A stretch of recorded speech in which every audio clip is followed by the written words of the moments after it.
Good afternoon, everybody. Just call me Sandeep, don't call me sir. And just a few confessions before I start off this session. The first one is, please don't look at me like this with all these frowning faces, because that makes me nervous.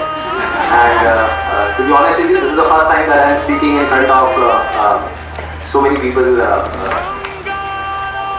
And second thing is,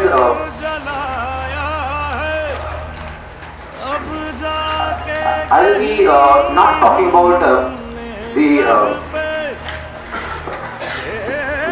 part of it. I will actually focus more on the practical side of how I did whatever I did. Okay, the second confession, which I forgot. That is,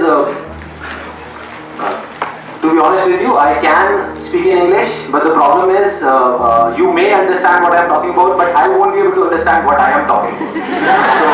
So it's better if I talk in Hindi. So. Then,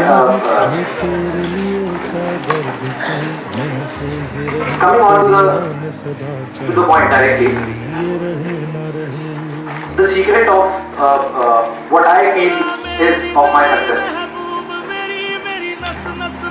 I started my career, I think, at the age of 13, and okay, so I'll come on Hindi. So I'm sorry. Yeah, so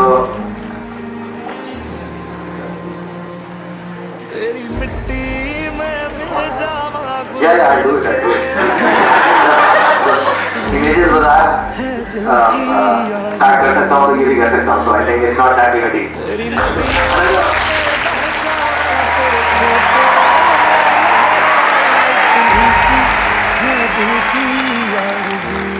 देखा मेरी क्या हालत हुई थी. I think सबका यही हाल होता है जब आप स्टेज पे जाते हैं, इतने सारे लोग सामने बैठे होते हैं, सबका यही होता है. तो जब मैंने ये वीडियो देखी तो मेरे दिमाग में सिर्फ एक ही चीज चल रही थी, सिर्फ एक, कि ऐसा क्यों हुआ कि मैं अपना इतना बड़ा मजाक उड़वाने के बाद भी बाज नहीं आया, और क्या वजह है कि मैं वहां से यहाँ तक आ गया. लेकिन मुझे ना इसका एग्जैक्ट जवाब नहीं मिल रहा था. मतलब मुझे समझ नहीं आ रहा था कि इसके पीछे वजह क्या है. और फिर फाइनली एक दिन वो वजह समझ आई. मैंने एक कहानी पढ़ी कहीं पर, और उस कहानी के जब मैं अंदर तक गया तो मेरे को समझ आया कि हाँ, ये वजह. ये कहानी है दो बच्चों की जो एक गांव में रहते थे. उनमें से एक 6 साल का था और एक 10 साल का. दोनों बहुत अच्छे दोस्त थे, बिल्कुल शोले के जय और वीरू जैसे. दोनों हमेशा साथ साथ रहते, साथ साथ खेलते, साथ साथ खाते पीते, साथ साथ नहाते धोते. नहीं, धोते नहीं, ये थोड़ा ज्यादा हो गया. एक दिन वो दोनों गांव से थोड़ा दूर थे, और खेलते खेलते उनमें से जो बड़ा बच्चा था 10 साल वाला, वो एक कुएं में गिर गया और जोर जोर से चीखने चिल्लाने लगा क्योंकि उसको तैरना नहीं आता था.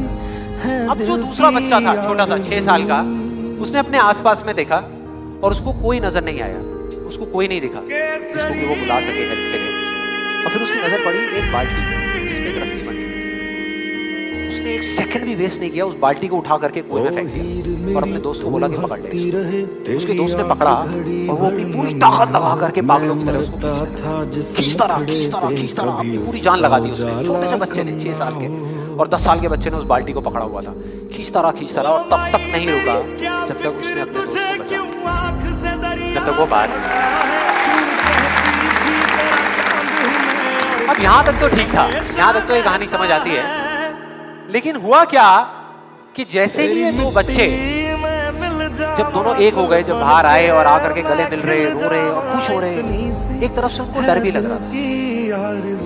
डर था कि अब गांव जाएंगे तो बहुत पिटाई होगी जब उनको बताएंगे कि ऐसे कुएं में गिर गए और ये सब चीजें हुई. लेकिन मजे की बात ऐसा कुछ भी नहीं. वो जब गांव गए और जा करके उन्होंने अपने घर वालों को बताया, बाकी गांव वालों को बताया, तो किसी ने विश्वास नहीं किया, पूरे गांव वालों ने.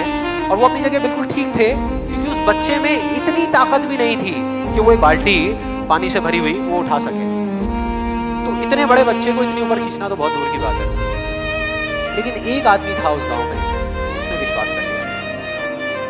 सब रहीम चाचा कहते थे, उस गांव के सबसे समझदार बुजुर्गों में से एक। और सबको लगा कि यार ये कभी झूठ नहीं बोलते, अगर ये कह रहे हैं तो जरूर कोई ना कोई बात होगी, कोई ना कोई वजह होगी जिस वजह से ऐसा कह रहे हैं।